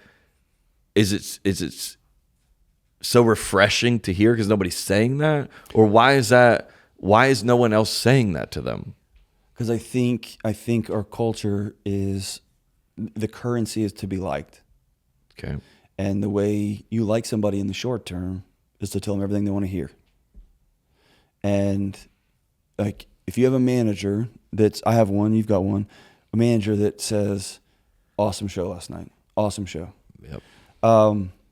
I'll tell you this, when I walked off stage, it was the best talk I've ever given in my life. It was 62 minutes, and it was the best 62 minutes I've ever had on stage.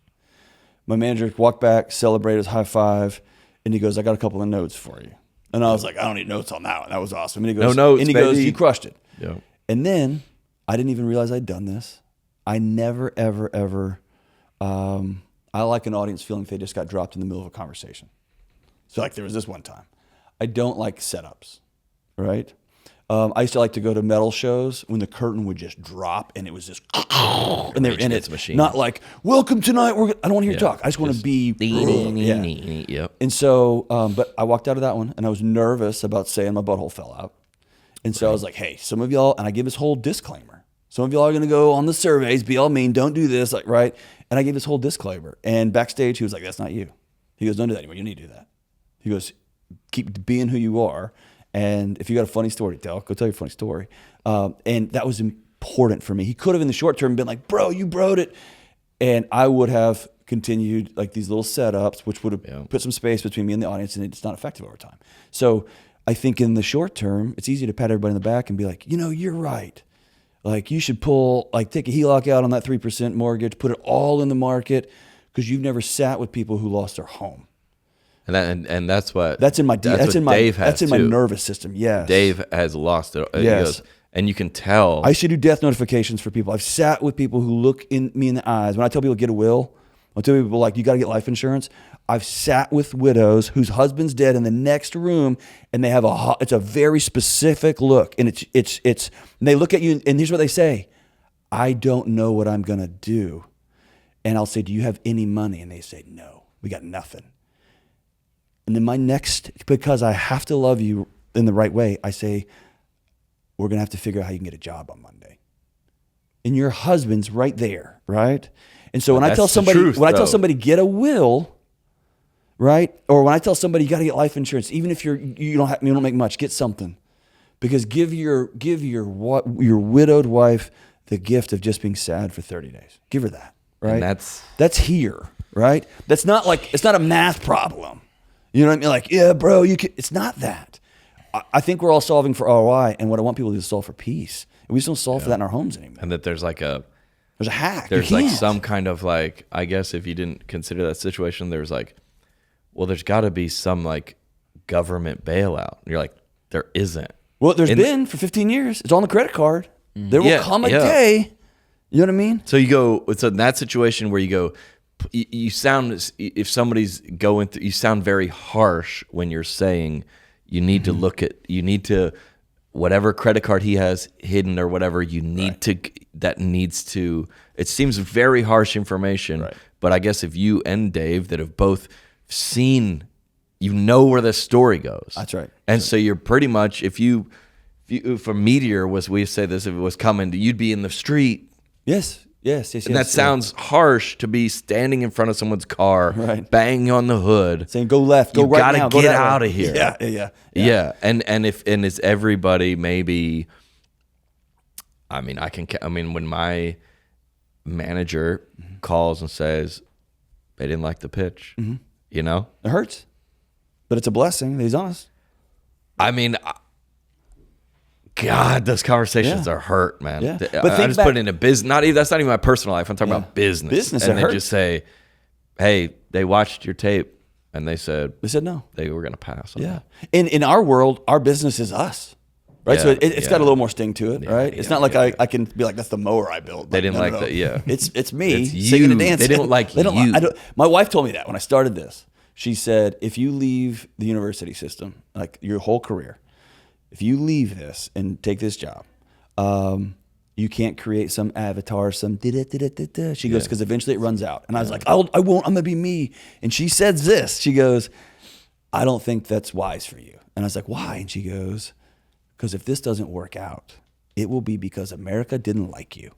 Yikes. And I was like, ugh. And she goes, I love you. The kids love you. The people who matter love you. We'll be here. But you're going to have to be able to still go to weather that if it Zanies. doesn't Me and work. you still go to Zanies. Still go to Zanies Yeah. and see some tough shows. Questionable. We've seen some Well, tough shows. Is it how is it so easy to identify other people's bad scripts, but not your own? So there's a great researcher, Cross, out of University of Michigan. Here's like a little tip we can pass along. Whenever you say the words "I," that is a different path in your body. Like I'll just call it neurologically. It's a generalized. It's not exactly that, but your body takes road X, and that road is defense, protect. Okay. When your body says "you," the end result is I'm okay. This is your challenge.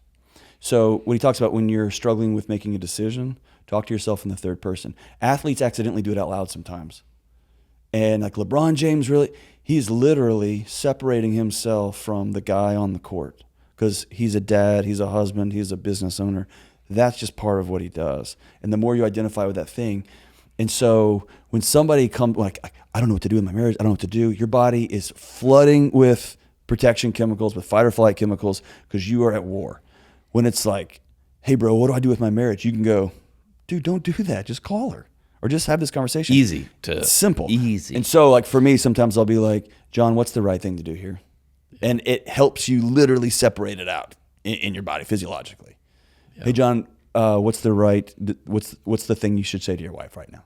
Versus, I don't know what to say, I don't know what to say. So it's just creating that separation. If me and you and Alex and we're looking at your career or my career, but I'm not in it. I'm not in it. Then we could go, oh, he should. Yeah, it's easy. If it's not me. I got no skin in the game. Yeah. I got no skin in your marriage. I go, oh, Alex is like, how's my marriage? Like, should I do this? Be like, nope. Because if you don't do it and it goes bad, that's not my That if house. it wasn't Alex or if it wasn't me, you go, read this story about this guy's relationship or this guy's career, you would say, well, he should do this. That's right. Yeah. If you weren't in it. That's right. It's easier Yeah, because your body doesn't go down that road to defend and Me. protect. Yeah, This is me. you. I. Yeah. That's them. And there's so many things that. All right, before we wrap, can I bring up something that's kind of sensitive? Oh, I thought you were going to play a guitar song for us. Yeah. No. Go ahead. Kinda Let's hear it. sensitive. I'm Are ready. you sure? You go. Ready. This is a question for me. This is a personal story. I drink water when I'm nervous. All right, I'm going to have to leave camera for a second. Oh, get the mic. Heads up. You're good. You're good. You're good. You're good. You're good. No worries. You're good. Just turn it towards the chair. Yeah. There you go. There you go, yeah. Perfect. Just note that. It's just me on screen. You got a gift for Hey us? John, how's the episode going? Yeah, it's going well. John, he's off. Oh no. John's off camera. Okay. It's just me. Okay. Deal. I close my eyes. Is Alex closing his eyes too? Yes. Everyone's eyes are closed. Heads bowed. All right, I'm back. Should I open mine? Am I good? Yeah. Can I open my eyes? I got a gift for you. All right, I'm ready. All right, here you go. Should I open my eyes? This is my gift. Yeah, open your eyes. This is a gift. What is it? A couple years ago, I came up with this cool thing. It's a gift. What's the name of it, humans? John? Questions for humans. Wow, dude. Is this before me or after me? Just for the audience, just to clarify, what's the name of your new tour? Jokes for Humans. That's right. Oh, okay. I just want to make What's sure. the date? What's the date on this? Hold on, that's what I'm saying. 2021. Dang, dog. I didn't know where that was going. We'll start calling him John Mencia Crist. Dang it. Yeah. That was low, dude. That was low. He was thinking about that one driving in the Highlander this morning. Okay. He was like, I'm going to build that Mencia joke at My the new end. tour is called It's Jokes gonna for hit. Humans. Unbeknownst to me, Dr. Yeah, John Delony. sure. Questions for unbeknownst. humans. Dang, this is tough for me. This is tough for me. This is awesome. Hey, man, I'm going to be at your taping, so it'll be good. Actually, This is great. Dude, Oh my goodness. You can edit this part out. No way. keep it. This is That makes it great. even better. This is the teaser. This is the Okay, first clip. my manager, I told him that's what I want to name the tour. He said, he called me. It is said there's the biggest magic show on Netflix is called Magic for Humans. For like it's a Like a series. Justin Willman, comedian. He has Magic for Humans on Netflix. He goes, "Are you?" So I looked up jokes for. What we typically do is Google. That's right. Jokes that's for right, Humans. yeah. Google, and there's a book. Somebody has a book called Jokes for Humans. That he was like, "Are you?" He's like, "We can go forward with this name. Just that might bring something, And this I just we know. did not All I know is that consider, you were dude. in my studio a few months before you announced it. That's all I'm saying. That's all You I'm saying. all should link up and just launch the For Humans brand. For humans. There's a book. There's Yeah. a magic thing. There's Like a mowers comedy, for there's a humans. game. Podcast for humans. Yeah, everything. Yeah. Baby Dang, care for dude. humans. Yeah. And he sat on that for an hour. Oh, dude, I've been saying this forever. Forever. Couldn't wait. Hey, do you want to come on the pod? Oh, do I, dude? Well, let's do Dude, this. and hey, I'm kind of embarrassed. I said on the Mencia joke for a long time. It's great. For a long time. And I was going to set up a small booth in the That's parking even lot better, in dude. Atlanta for the Questions for humans. for the see the original for humans. They would have been like, "What is that outside? Is that affiliated with you? Like, Nah, who's that guy?" Do you know him? Yeah. No, yeah, I do know him. Yeah, Yeah, well, I know no, him. I don't know that He's guy. a buddy of mine. No, all good fun, man. That's All good hilarious, fun. dude. That's I'm gonna great. hey, we should put this on the decor for the pod. We'll definitely keep this right on the. Hey, right you on can the just desk. you can tape over it and just I put love it. jokes. I'm gonna keep it. Can I ask one more question? You can ask anything, yeah. I think a lot of people have lost faith in humanity. Yeah, And 100%. have just kind of given up on it. And you encountered a lot of people in a lot of really tough scenarios in their lives. It would be easy, I think, for you to assume that pessimism. Mm-hmm. What is your outlook on humanity? Oh, dude, I'm as optimistic right now as I think I've ever been in my life. Super hopeful, and I think it is uncoupling from. I guess it makes me sound all like conspiracy Sean Ryan, and it's not. It's like Sean Ryan's a buddy of ours. Yeah. The narrative is if I can scare you, and I can convince you that someone is trying to get you, you'll follow me, and you'll buy stuff from me, and that's just the master narrative right now. There's no path forward. There's just no political person, no group is laying out a path. I'll even because I'm a part of this community, like churches aren't laying out a path. The only thing is we're not that, right? And so that is a institutional message. What I have a blessing of sitting with people whose marriages are falling apart, and I'm like, dude, you got to sit down and tell them. You got to tell him. You got to be honest. You got to put it all on the table. And here's probably what he's going to say. And then here's what you got to do next. And I want you to write this down in a note. I want you to do it at breakfast because the sun's coming up. Don't do it at 2 a.m. after y'all have had 2 glasses of wine. Like, here we go.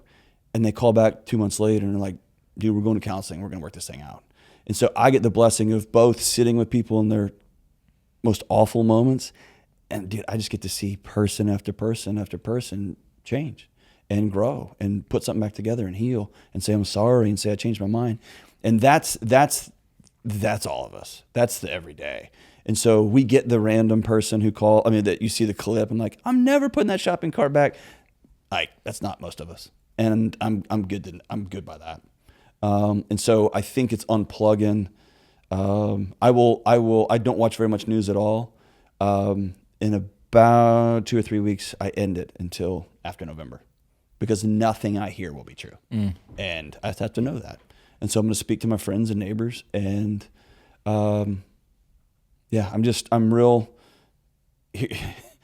this may be a weird thing. I'll leave it with this. I live out south of Leapers Fork out in the woods on some acreage. And my house is essentially in the backyard of a man who's lived in this home on family land. I mean, the family land is hundreds of years old. And he's lived there. He's an old man. His health is really poor. And I go down and help him with his yard sometimes. And I said, hey, why don't you ever come up just for coffee?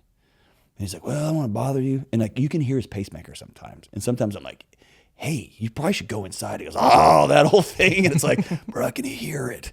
But I said, you need to come out for coffee sometime. He's like, I'll do that. Well, I'm loading up my weed eater back in my truck to drive back up the hill. And he said, hey, what time? And I was like, 7:00. No one's going to come to my house way back up there. Saturday morning, the doorbell rings. This past Saturday. He's dressed up kind of nice. Like he had tucked his shirt in, and my wife lets him in, and he's like, "We having coffee?" And dude, I was dead asleep. I was woke up by the doorbell. I didn't think it was gonna come. Man, I was dressed in 8 seconds, and we were out on that front porch, sat there for 2 hours. He told me old stories about the creek. My son goes and cleans, literally shovels horse crap out of the neighbor's stalls, and he was like, "I'm so proud to see that boy working, and I know he didn't have to, but you're making him work." And I was like, "Well, he gets to work, right?" But it was just an old conversation, a great conversation between a young dad and this old timer whose kids still love him. He knows how to fix stuff. And I was like, we're going to be all right. You know what I mean? Like if neighbors will stick together. And there's a researcher, I think she's out of University of Houston, researches like when systems go down, when the grid goes down, that kind of stuff. And her number one hedge is not guns. It's not solar panels. It's not deep freezers. It's the people who make it have great connections with their neighbors. Like you have great relationships with the people who live around you. So when it all goes down, everybody's like, I know him, trust him, know him. That guy's kind of sketchy, but everybody kind of goes, whew, are we okay? What do you need? What do you need? What do you need? Yeah. And I thought, we're going to be all right. So I think it's putting the devices away. I say this not tongue in cheek. You and I've talked about this. I think you go out and see the live shows because you sit by people and you laugh at jokes. Like go see concerts, go see baseball games, go to baseball games, man. I don't know. I still can't get NASCAR, man. But we'll get you there. I'm going to Charlotte this weekend. I think I'm just going to go. Just anyway. Well, get out. Put the phones down. What if the social media or this and kids are getting bullied and like what if like the internet or maybe social media, I think I talked about this in the pod, becomes like similar to smoking a cigarette where you go, yeah, we don't really. We're already there. Yeah, I think so. You go, well, this is the end. Like, what if, like what Alex is saying, what if we do figure it out, though? Figure it out meaning learn how it can be useful. The internet can be useful. Yeah. It can be helpful for us, but we don't. It's a tool. It's not me. What if, but the everything's over. We've learned everything, porn, AI, everybody has access. What if, which is what you're saying, humanity figures it out in a good way? That's not on anyone's news. Or not scary. It's not scary. What you're saying. My buddies are researchers, and they're like, hey, dude, AI was able to spin up, like, I don't know, 42 or 19 or whatever, different antibiotic combinations that we couldn't have figured out. It would have taken us years, right? And so it's like, okay, now we got a shot, right? Or AI is figuring out that actually if you want to, I'm going to fire your people all up, that one of the greatest things you can do for the environment is like have cows poo and pee in the grass. Yeah. And stuff, right? Like there's some very simple things that it's like able to go and spin it out. There's some pretty extraordinary things. And I just read this morning, it spun up, they put every Supreme Court case and they got them all right but 10. And the 10 where the opinion that it wrote was enough that legal scholars are like, we should probably look into that, right? So we're also there, right? Yeah. What if the border? What if we figure stuff out? or what if you say, hey, it was very helpful for a lot of these people to join this country, and then maybe you go, oh, well, for 30 years I was right. And a big meta-analysis just came out the other day, completely blowing the lid off. Sperm counts are declining. It was like, no, they're not. They're absolutely right. So here's the deal. In what if you wake up and you look at your phone, and what if 1,000 things is what you're saying, and you go, oh my gosh, and you see the shopping cart lady. We keep going back to her, but it's like, this is, and you're like, well, we see in a lot of that stuff, because you know what, that gets 50,000 comments. It got me fired up. Yes. But when I go to the Walmart truth? or go to Target and I see, I'm a Walmart guy. When I go to Walmart, I'm a Tractor Supply guy. In the parking lot, you know what I'm going to do? I'm literally going to miss all the people walking their carts back. Yeah. And I'm going to find the one person. No, you're going to miss all the carts that are already back. They're lined up. Yeah. And there's one That's a person great just point. letting it rip. And I'm like, oh, we're all going down. We're not. Look at We're humanity. Not. Look at humanity. We're like, and unfortunately, the story about your neighbor having coffee, that doesn't we're not going to clip that. No. You know what I'm saying? It's a boring story. But that's the truth. Yes. And Yeah, so you yeah. go, oh man, and all the like, well, what if I lose my job? Well, he's had one. And nobody wants to hear, people want to hear like, you found out your wife was having affairs with 4 guys on your street. That's the clip. Yeah. Nobody wants to hear. What about everybody in the 2 years neighborhood later? Yeah. that's married? Well, It's doing great. but they don't hear 2 years later. No, like she messed up and she went and got some help, and actually she had some addiction she was working through and some childhood sexual abuse she was working through, and we completely wiped the deck and built a new marriage. And 4 years later, it has sucked because we had to meet every week. We had to do this and do this and do this. And now it's not even 100%. It's pretty good. I like what you said recently Nobody about wants to see that. Nobody you're wants not to see allowed to that. celebrate things. Like it's a No, you said it's a you don't cultural celebrate virus. anything. Yeah. That's it. Yeah. We are not allowed to talk about the good stuff. If you called me, just know this is offers out there. Like I'm showing up at 7 a.m. It would mean if you, hey, do that. That'd be awesome. You and that guy. You can't like. Who still drinks Monster? Me, dude. Hey, dude. Long Hey, you night know with the kiddo. that's 666, bro. That's the yeah. conspiracy theory, dude. Bringing them down. Is it? Come on, man. Sorry to derail your point. yes, sir. It would be one of the greatest gifts in the world to have. I've got a couple of friends. You're in that list now. That would walk off stage, and you get back, and most people will never know how quiet the bus is when you're off. Like it's so loud. The meet and greet is so big. Everybody's signing. You go in that. You switch to the mode like yeah. And then you get back to the bus and it's just silence. Yeah, and very few people know how quiet it is. It would mean the world to me on the occasion if you would text and be like, "I absolutely crushed tonight. We're out here, bro." Oh yeah. Why can't we do that? Why can't I get on? Because you're not allowed to say, "I did a good job." Yeah.